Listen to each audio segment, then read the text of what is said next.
Good morning, good afternoon, and good evening.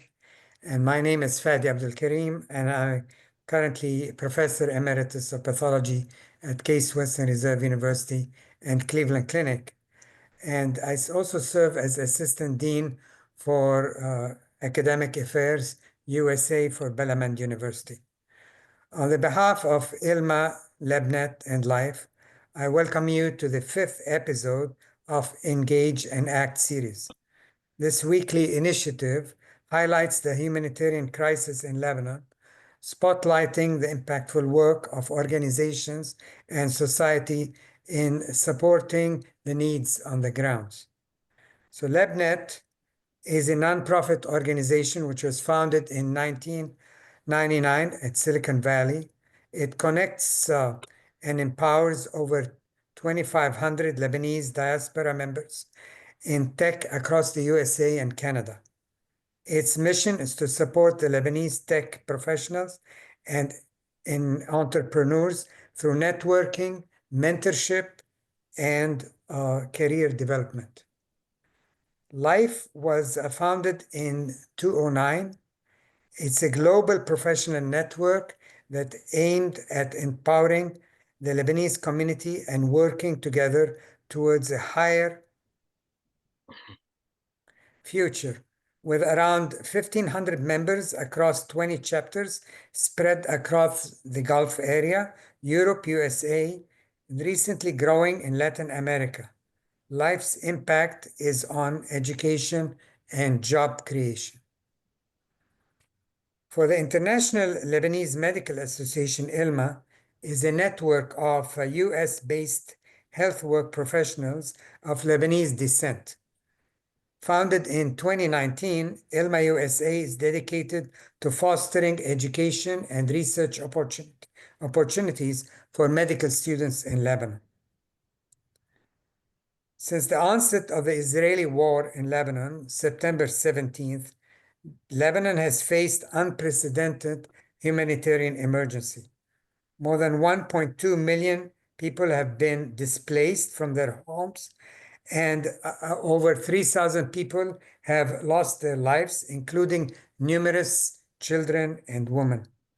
There are about 13,400 plus injured, and among these, 160 health workers and first responders have tragically lost their lives while performing their duty. This is an urgent and heartbreaking reality in our beloved country, Lebanon. To help us grasp the challenges in medical care on the ground, we're honored to welcome these distinguished healthcare leaders who are actively involved in relief efforts in Lebanon. And there are 3 of them that I will introduce. Dr. Khalil Achkar, he's the chairman of Faculty of Medicine at the University of Balamand, where he also oversees the operations of the Balamand Free Clinics in Kura, north of Lebanon and Beirut. Dr. Salah Zeineldine, who's Associate Vice President for Clinical Affairs, Chief Medical Officer and Assistant Dean at the American University of Beirut. He oversees the emergency operations and heads the Command Center for Emergency Response at AUBMC. Dr.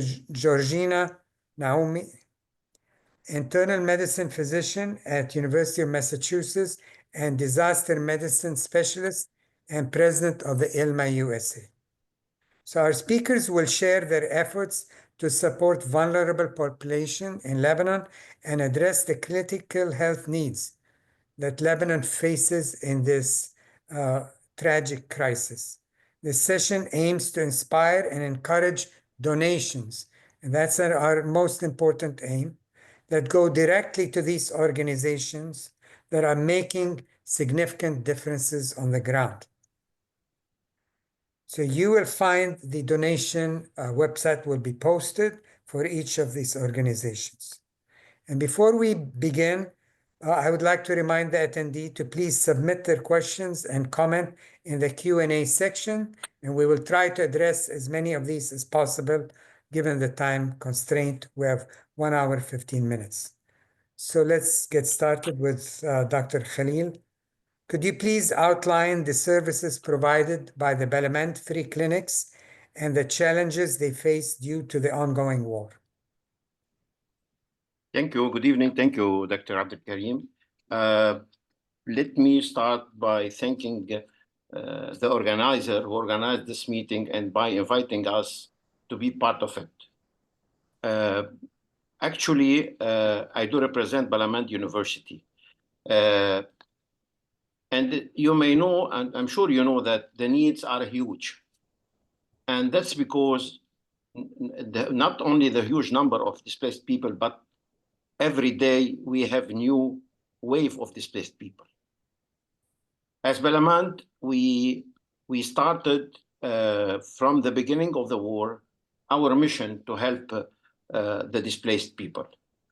Actually, we operate in 2 regions. You mentioned one of them, which is in the north, in the region of Kura, and the second one is in Beirut. We have in Kura people, doctors and nurses from the University Health Service. They are doing on-site visit to different places, different shelters, including schools and others, where at least 3 times per week, and every time is for 4 hours, where they see and they examine people and try to, as much as they can, to give them the medication if they are available. And in Beirut, we operate in 2 places. The first place is in Karantina Hospital. There is a primary healthcare center, which is a center that's part of the network of the Ministry of Public Health. And we do treat displaced people and other people when they came to the center. And their medication are more available, much more available than in Kura, and we provide them with the necessary medication. And the second place that we operate is in Shia.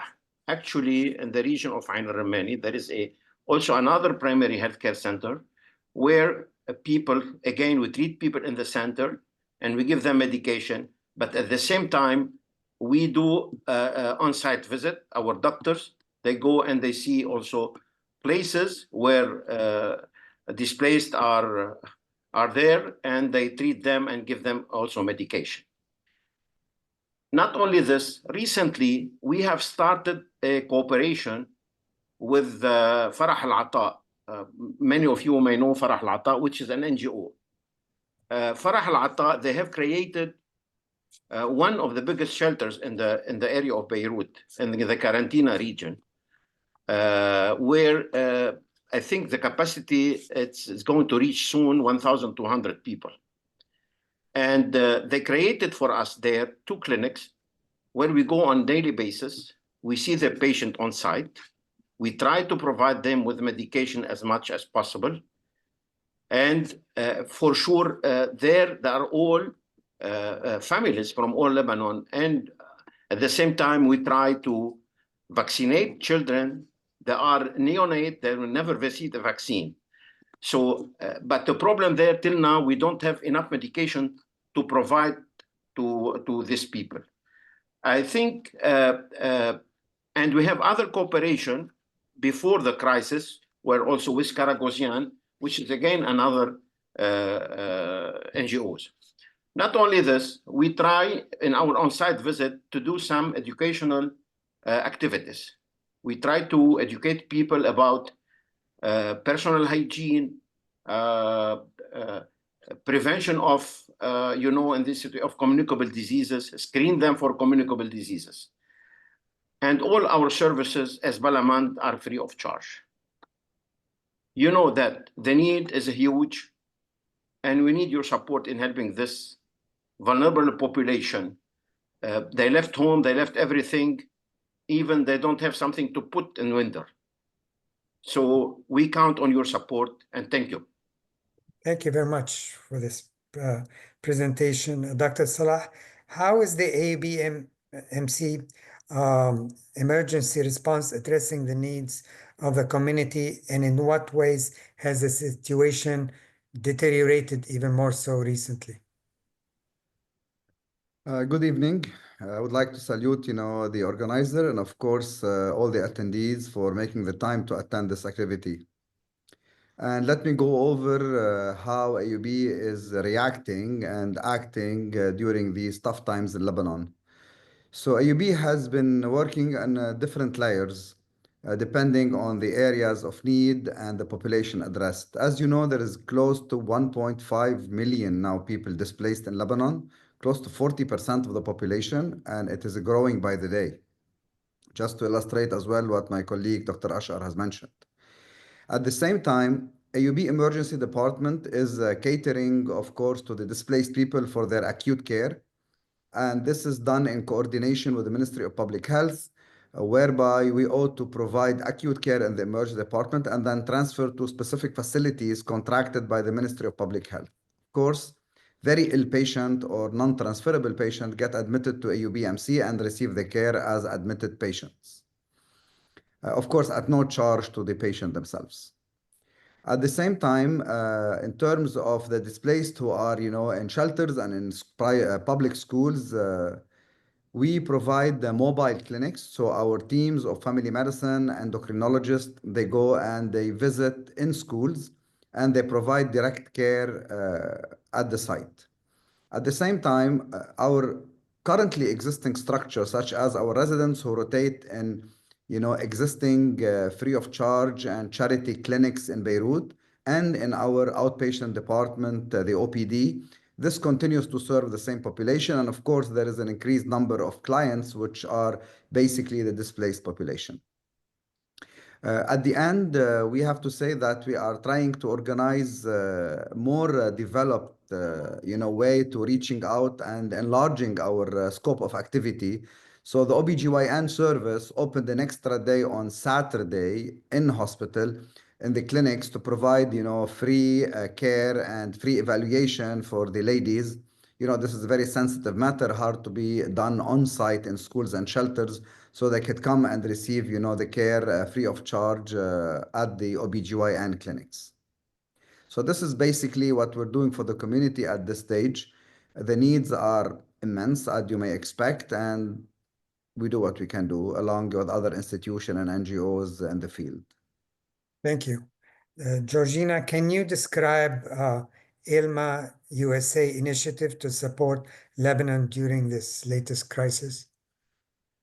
Yep. Thank you for the organizers as well. We're a network of physicians here in the USA. When the crisis started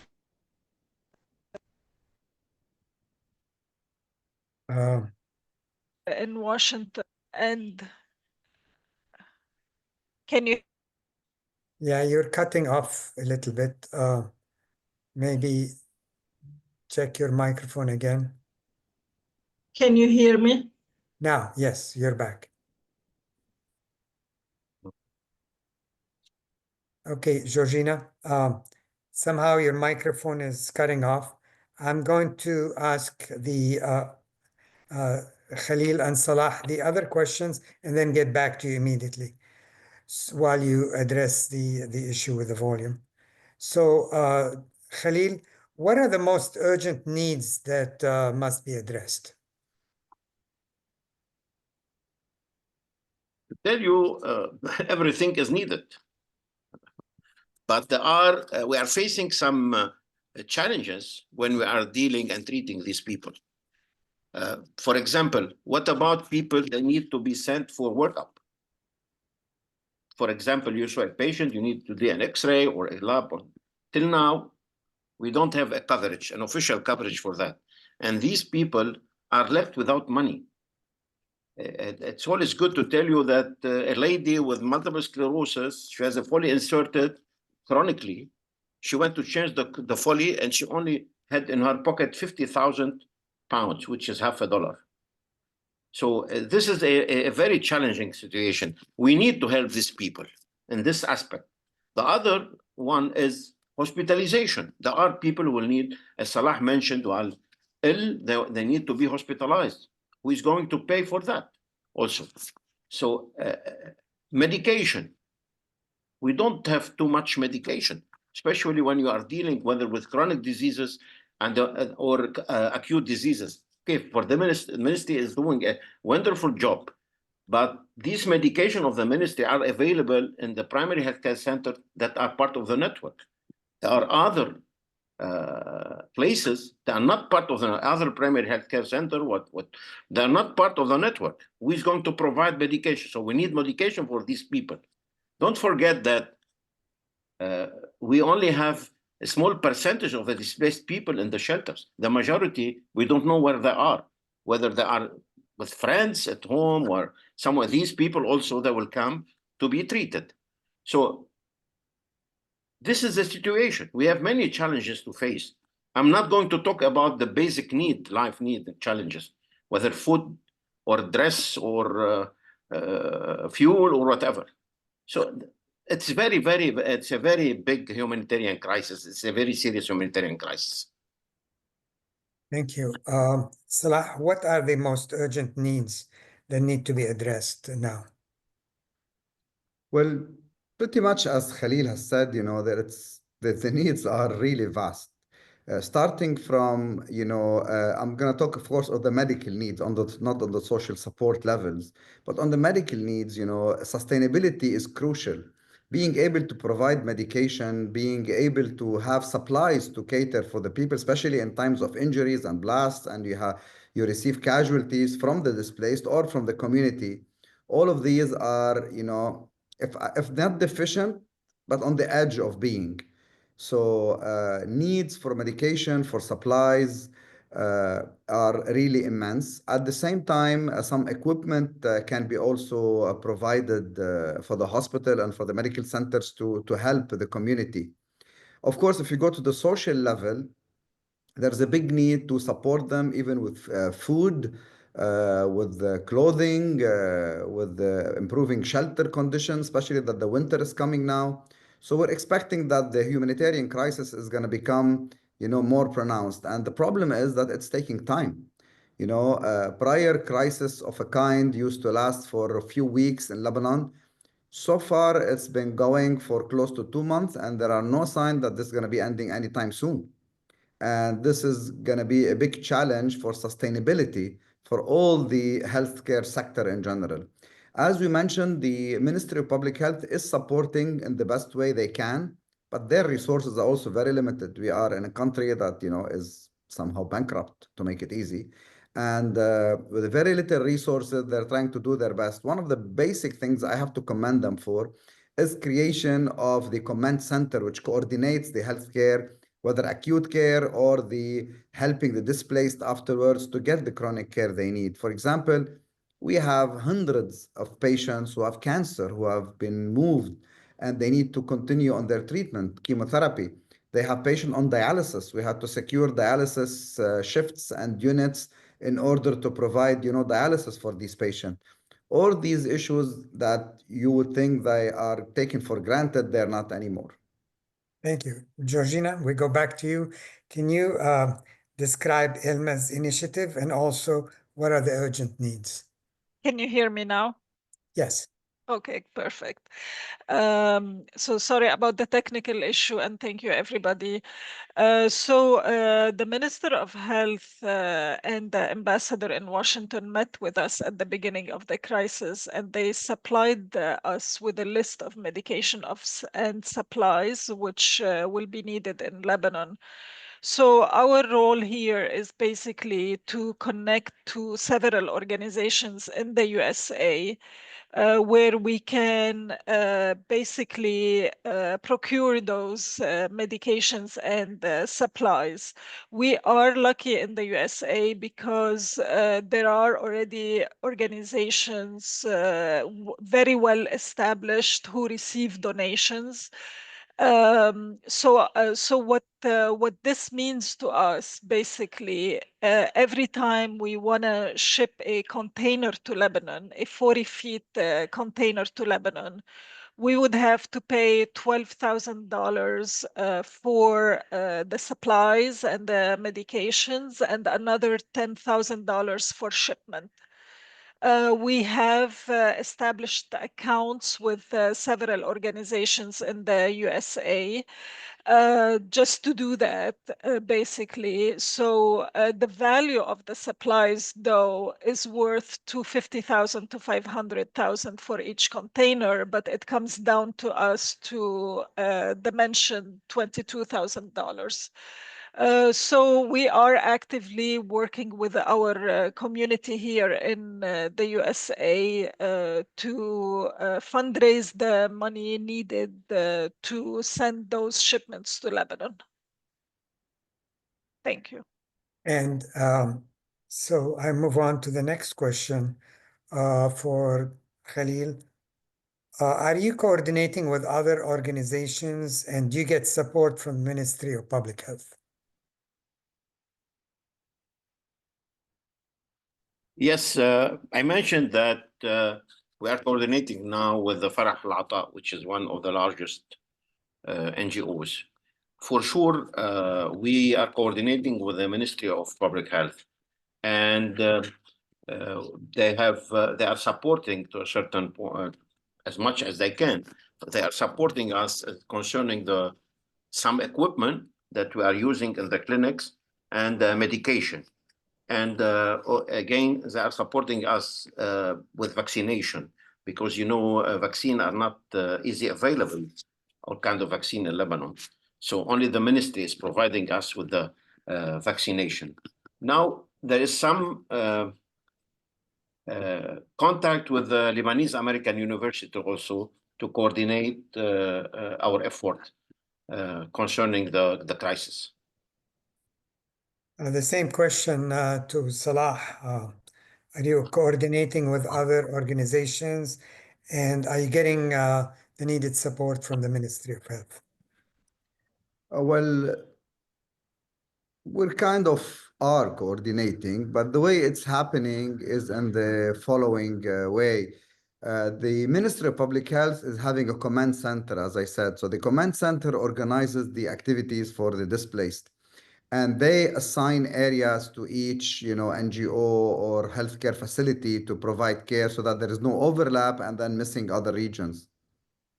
So the areas we are covering and the shelters we're visiting are assigned by the command center of the Ministry of Public Health. At the same time, as I mentioned, if we get patients, the displaced patient, they come to the emergency department, they get acute care, and then their condition is, stable enough to be transferred. Also, through the Ministry of Public Health, they arrange for the transfer of the patient to other facilities that they have contracted themselves, mostly public hospitals, which can provide the care at a lesser cost and less acute care, of course. So this is the biggest really collaboration in terms of organizing and dividing the work rather than working together in some areas. Very good. And Georgina, are you coordinating with other organizations and how are you working with the Ministry of Public Health? Yes, like I said, the list was provided by the Ministry of Health, so it helps us to focus on what's needed the most. And we are coordinating with the ambassador in Washington and the organizations mentioned here in the USA. Thank you. Go back to Khalil. How can members of the diaspora contribute and support your efforts at the Balamand clinics? I think since we have explained the magnitude of the crisis, they can support in many aspects. They can support us from the social needs to the medical needs. As I'm going to talk about the medical needs, we need medication. Dr. Salah mentioned something about this cancer medication and costly medication. It's not easy to find them. It's not easy to pay for them. For sure, the ministry is trying to do their best in order to secure for these people the medication. We need medication, supplies. Supplies are very important to help these people. Anything that they could secure for us is important, I think, in this moment.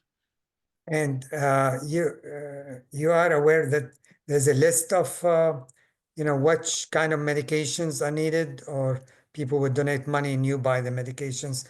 How does it go? Can be both. Yeah, we can buy the medication. The medication are available, and most of them are available. The majority, and are also available in generic form. So just to minimize the cost of this medication, or if they can send us, for example, medication for chronic diseases, hypertension, diabetes, and so on. I think everything will help. Thank you. Salah, how can members of the diaspora support your efforts at AUBMC? Well, believe it or not, the easiest way is to donate money. Let me explain why. Because as we mentioned, we need lots of things, including supplies, including medication.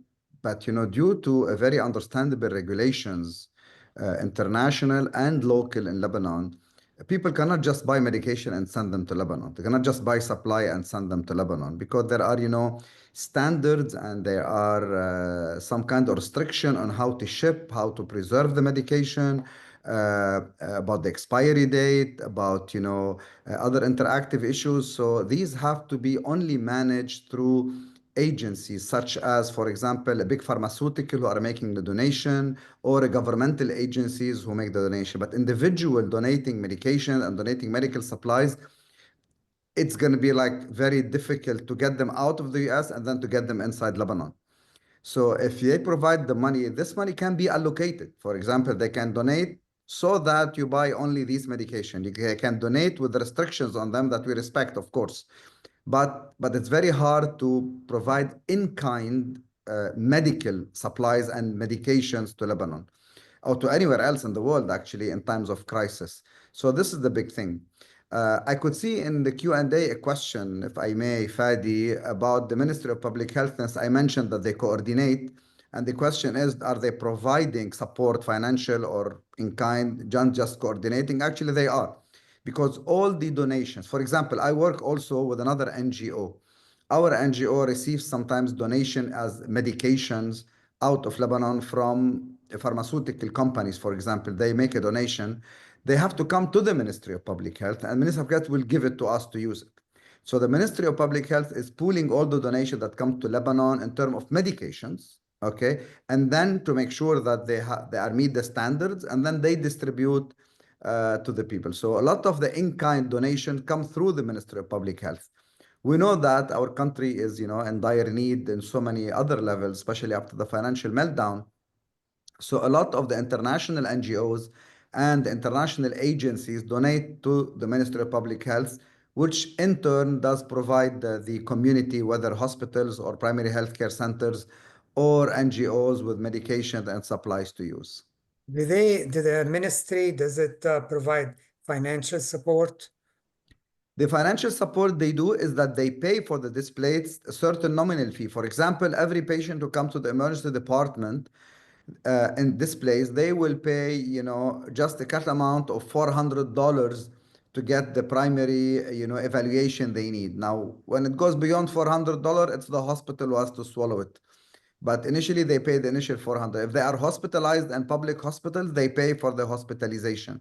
And for some of the events we had, they pay, of course, it's below the chargeable amounts or below the fees of the hospitals, but they do provide the financial support to the best extent they can. Thank you. Georgina, how can members of the diaspora support your efforts? Yeah, I think as Dr. Salah mentioned, it is hard for individuals to donate supplies and medications to Lebanon. So with our organizations, we are pooling together to send these supplies and medications directly to the Ministry of Health, and the Minister of Health will in turn distribute it to the clinics and hospitals. So by donating to us, we can secure these medications and supplies in the USA. Okay, and as a follow-up to this, and I'm going to address this to Salah. Obviously, there's been some video about medications getting blocked or stored at the port, the airport, by local authorities. And what is your experience? How would you respond to this? Because obviously, that is a concern indeed. Correct. We heard about that, and I also saw the video circulated. And I'm going to answer even more in my capacity as one of the board members of one of the large NGOs working on the ground called Nusanid, and being a personal acquaintance of Minister Yassin, who is actually heading the emergency response in the government. So Nasser Yassin, our minister, was made aware of this video, and he shared publicly to all the NGOs and the community that this is fake news. And I can personally attest to that this is fake news. And he shared, links which clarify immediately how much donations came to the airport and to the port, and how they were distributed and who are the beneficiaries. These are actually logged and available, and even available to the public. And these links can be shared for people to look at them and know that this was actually, I think, just a destructive way of discrediting people who are really working in this time of crisis. Khalil and Georgina, I suppose you have similar response, or have you had any different experience other than what Salah has mentioned? Yes, and I have just something to add on the first question.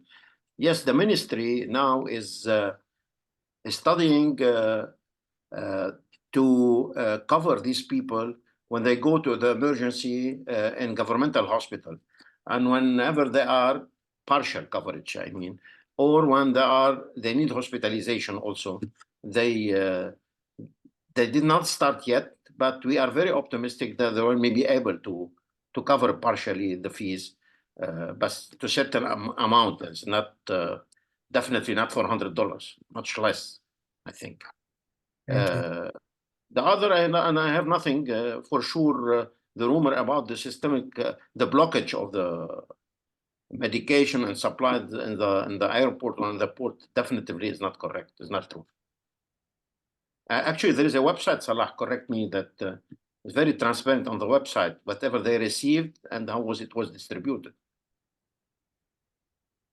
So are there any plans, this is from the Q&A, are there any plans to establish ways to provide systemic help during this medical crisis? It's funneled systemic help. I think Salah, you probably answered this in part by having a coordinated Ministry of Health effort. True. Yeah, I think the role of the ministry. Go ahead, Salah. Would you like to comment on this? Yes, true. Because of the expected extended period of time and the magnitude of the crisis, which is even increasing by the day, we had to have some kind of organization to channel the efforts in the most efficient way. And this is what the command center of the Ministry of Public Health has been doing, and they're kind of surveying and keeping an eye on the needs. For example, they are the ones who assigning the dialysis patient to medical center. The AUB will go and say, I can take 5 patients more. Hospital X will say, I have a place for 3, I have a place for 6. And the Ministry of Public Health will coordinate which of the patient will go to which center by proximity and by feasibility. So there is a coordination of activity in order to make the best of efficiency. But again, this is going to be very short of the needs available. There's a question to Georgina. You mentioned that you send containers of supplies and medications to Lebanon. Are you facing any difficulty with the shipments and once on the ground with the deliveries? Or are you No, aware? and I think that kind of like answers the question regarding shipments being stuck at the airport. No, the line of communication between us and Lebanon was clarified by the ambassador and the Minister of Health Basically, it has these shipments need to be delivered to the Ministry of Health. Otherwise, there will be issues and problems at the delivery site. But once you have those communication lines figured out, it will not be a problem. Good. There's a request from each panelist to specify 3 needs or medications or instruments, like your top priority, that the donor can channel to the donations accordingly. So we start with Khalil. What are the 3 sort of top needs that you think of in terms of medications or instruments or any needs? I would say medication, supplies, and helping these people in their treatment. I mean, maybe financial help in the challenges that I mentioned. For example, trying to help them in doing their test or being hospitalized and so on. And, in your experience as a practicing physician, what are the 3 most important drug groups that are needed? chronic diseases, I mean, these are much needed. And we need acute also medication, antibiotics, and medication for communicable diseases. And the third category of medication, I'm not this, but I've heard that cancer medication are needed, but I'm not the expert to tell you exactly what's needed. But to Salah, me, yeah, thank you. Salah, what Salah, group of Salah, medications? What 3 specific medications or instruments will be on your top list or groups of medications? Well, everybody is focusing on chemotherapy, of course, and that's what Khalil was alluding to at the end. Currently, we are running on the verge of shortage. Some protocols, for example, have been altered to to suboptimal protocols of treatment because of scarcity of some of the medications. So it depends, which cancer we're talking about. But chemotherapy is one thing. 2, dialysate supplies for dialysis. I think this is something we may be running short soon. And we did go into a short crisis, but then the Minister of Public Health was able to provide dialysate afterwards. But this is, I think, is an imminent issue. The third item I'm going to mention is not going to be a medication or something. Actually, it's going to be, keeping the people warm. We're getting to the winter. We need, winter clothing. We need to provide fuel and, for heating. So this is going to be, I think, the next crisis, the humanitarian crisis we're facing with the community. Georgina, when you shipped supplies of medications, what kind of medications were they, and what do you think were priority medications to be sent in the shipments? Like I mentioned, the Minister of Health provided a list of medications he thinks, he and his team think are mostly needed. But I also had a recent trip to Lebanon and visited a primary health care center there. They are receiving medications from the Ministry of Health, but there is still a gap where patients need other medications than those provided by the Ministry of Health. So we're working on that list, and also we need communication with the different primary healthcare centers in Lebanon to see what the gap is, so we can supply that gap as well. Okay, how about female hygiene and baby care? So for Khalil, this was one of the questions from one of the attendees. Actually, there was a problem in some centers concerning the female hygiene and baby care. And, there are some NGOs that don't provide money. They only provide equipment, support, food, whatever. And still, this problem exists in some places. And I will mention again, these are people that are out of money. They cannot buy their hygiene need or whatever they need for their hygiene. I think this is one of the areas where we should address. Actually, This is very important. As I mentioned, this is why AUB created, the Saturday GYN clinic to provide, female care on the side. But the hygiene issue, for example, I'm going to talk from another perspective. I'm going to change my hat. As I mentioned before, I am on the board of director of an NGO called Nouaime.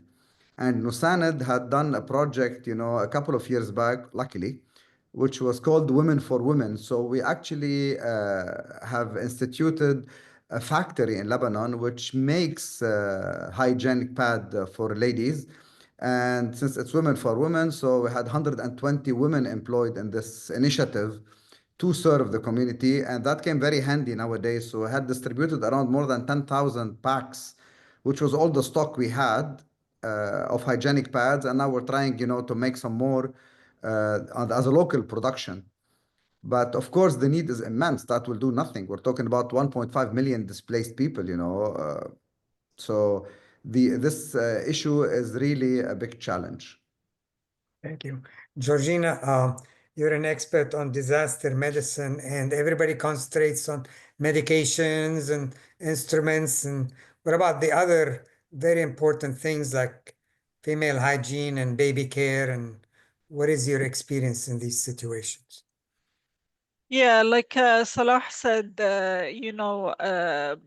usually you want to divide the needs in sectors. So as healthcare providers, we cannot possibly cover all the needs. You have water, you have hygiene, you have food, you have electricity, energy. So each sector kind of needs to pick up their part of the work.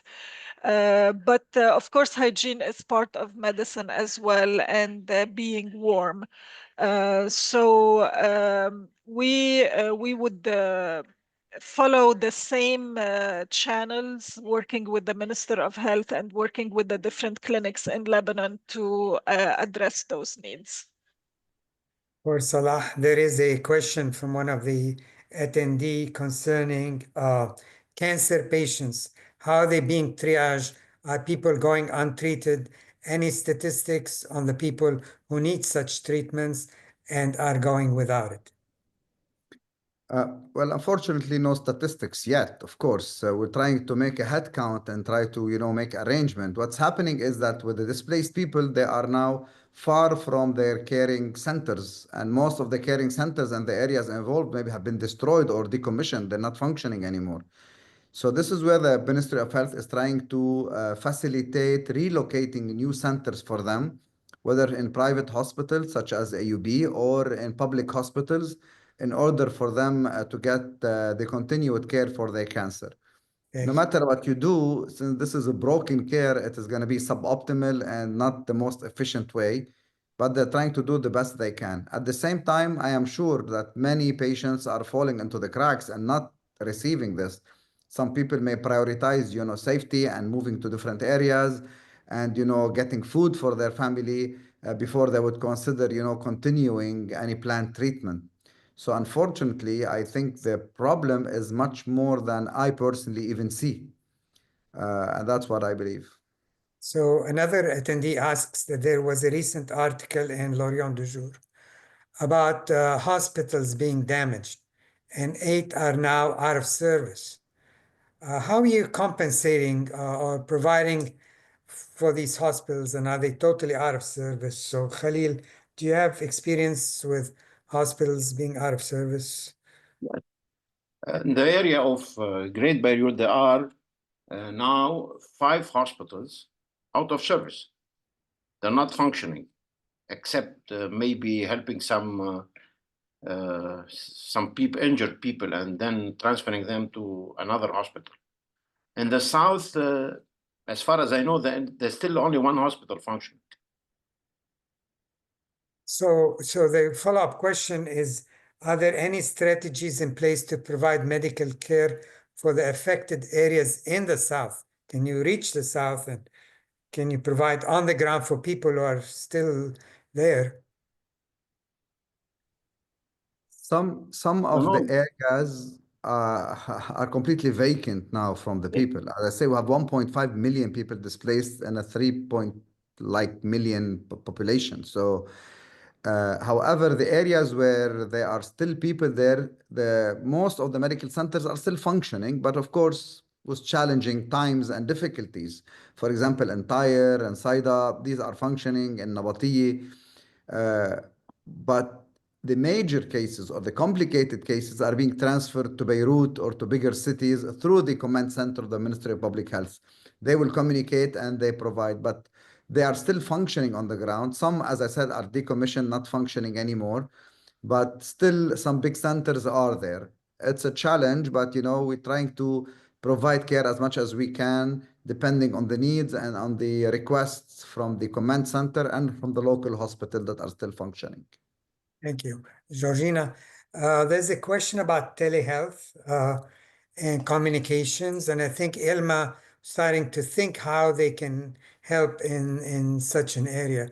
So what advice or what's your experience at this point? Yes, we are collaborating with an organization called Heal Beirut. We have several providers who signed up, kind of being ready for to provide telehealth if needed. The question is, do they need it, and how is the structure for this to work? When I visited the primary healthcare center in Lebanon, uh, uh, it seemed that the patients will have hard time to initiate that call by themselves, but the administrator and the doctor at the clinic welcomed the idea of referring to a specialist, suppose, to help the doctor in a rural area to figure out some complex cases. So we are collaborating, like I said, with Heal Beirut to provide that service, if requested by the clinic. It has to be coordinated with the clinics, of course. Khalil, any experience with telemedicine at this point? Not really. We have discussed this with Georgina when she was down, but when she was in Lebanon. And I think what she said, we are going to work along what Georgina said. In case it's needed, we'll establish a telecommunication with telehealth with ILMA in the USA. Thank you. And Salah, is AB doing any telemedicine or telehealth, or is that might be needed Yes, with the diaspora we do have physician?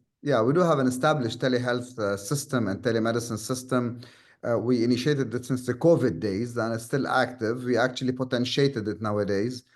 But this is a consultation fee for a regular hospital practice now, so it's for a fee. It's not, it's not a free service at the moment. It's like a substitute or a support to the actual clinics, but it is available for a fee. Yeah. Thank you.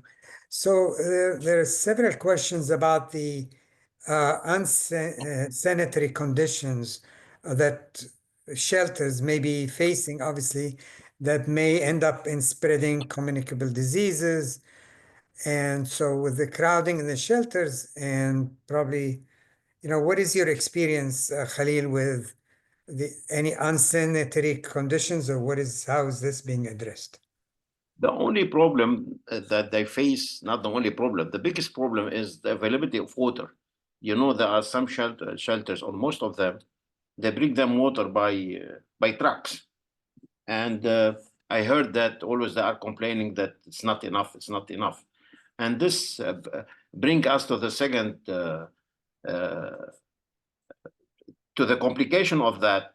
We have some cases, and they have distributed, I think, the ministry and some NGOs, a treatment to all shelters for lice, for scabies. And there was a suspicion of a case of cholera, but I think it was not proven. But beyond these skin diseases of no leprosy, but I said somebody is asking Right, somebody about mentioned leprosy. to my knowledge, there are no leprosy. The only skin diseases that we are seeing are scabies, lice, and so on. And they are managing it. It's very good that in these shelters, they were organized about cleaning the shelter, about all the sanitary conditions that they could. People who are living there are doing the job. Excellent. Salah, what about sanitary or unsanitary conditions in your experience? Well, we are very concerned about that. However, I could say that up to this moment, we did not have any, surge of concern, but people are all highly concerned about this and trying to have preventive measures. But as Khalil said, water supply, providing, showers and for hygiene and providing good, toileting and bathrooms have been addressed very early by the authorities who provide shelters, hoping that this would not lead to a catastrophic uh, outbreaks of certain infection. But so far this has not been reported. Good. Georgina, has there been a need for sanitary products in the shipments other than medications, and so people can use them right there to? Yeah, we have not sent any hygiene products so far, but Dr. Saraf, who is with us, had a communication with the Red Cross, and they did bring up this issue that at this moment they are requesting hygiene products. So another question is, are there physicians, rescuers, and first responders? Is there shortage of physicians, rescuers, and first responders, and how is that being addressed? And we just mentioned that more than 160 of such health workers have been, targeted. Khalil, do you sense a shortage of healthcare workers and physicians and supporters? Beside the dangerous places where not everybody can function, I think the Red Cross and the other organizations are doing a great job. And I don't think there is a big gap in this issue.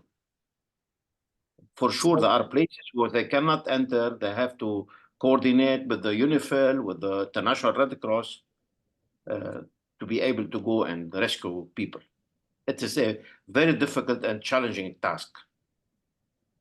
Salah, what is your experience with? Yes, unfortunately, as you mentioned, we had around 160, healthcare delivery personnel who have been injured. But we are not running short, I have to say. We have enough man-hand, whether on the grounds by the rescuers and then paramedics, and in the hospital by nursing and physicians. It's interesting to say that we have not witnessed a mass migration like we witnessed when there was a financial meltdown in Lebanon and everybody tried to go out. At the opposite, I think the most of the people are still standing their ground. They have relocated, working in different facilities or different medical centers or different areas. The rescue teams on the ground, the paramedics, have been doing really a heroic job on multiple levels. And this is why we had, a large number of them being targeted and injured. But so far, the human capital has been functioning to its best. Good. Georgina and anyone else, has there been any coordinations with Doctors Without Borders concerning, help that they offer with medications, with hygiene, with surgical services? So I leave this open to any one of you has experience with this. Actually, I have been in touch recently, so we're setting up meetings to follow up with the ICRC and Médecins Sans Frontières. Those organizations, though, you need some training before you can start working with them as far as human resources. But as far as other, resources, meaning hygiene, medication supplies, no, we have not coordinated with them so far. Khalil, any experience with No, I Doctors know that Without Borders? Doctors Without Borders, they are there since many years, and they are working on the ground.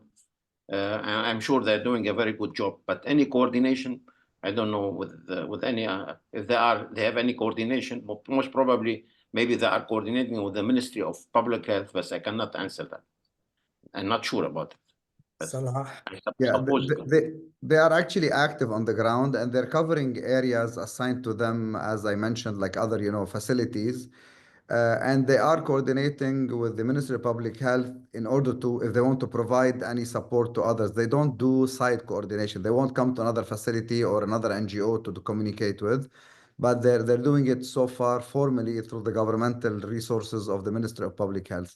But I'm not sure if they are donating or providing equipment to others. They're just providing care directly to the people where they are assigned. Any other comments that any one of you would like to mention as we're wrapping up the sessions? Georgina, you want any final words or advice? And my final message is luckily, like I said, we do have some organizations in the USA ready to kind of like work with us, have those medications and supplies. So let's work together on gathering those funds to ship them to Lebanon.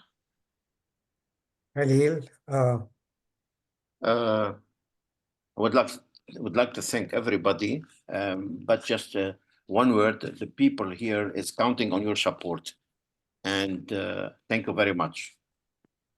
Salah, and I'm going to tag in a question with that, which is concerning cleaning supplies. But what is your sort of words to the attendees that would summarize what your needs are? Well, first, I definitely appreciate giving the time to listen because that by itself means that they care. And I'm sure each one of you can reach out to a larger community, and this is, the mushrooming effect we need.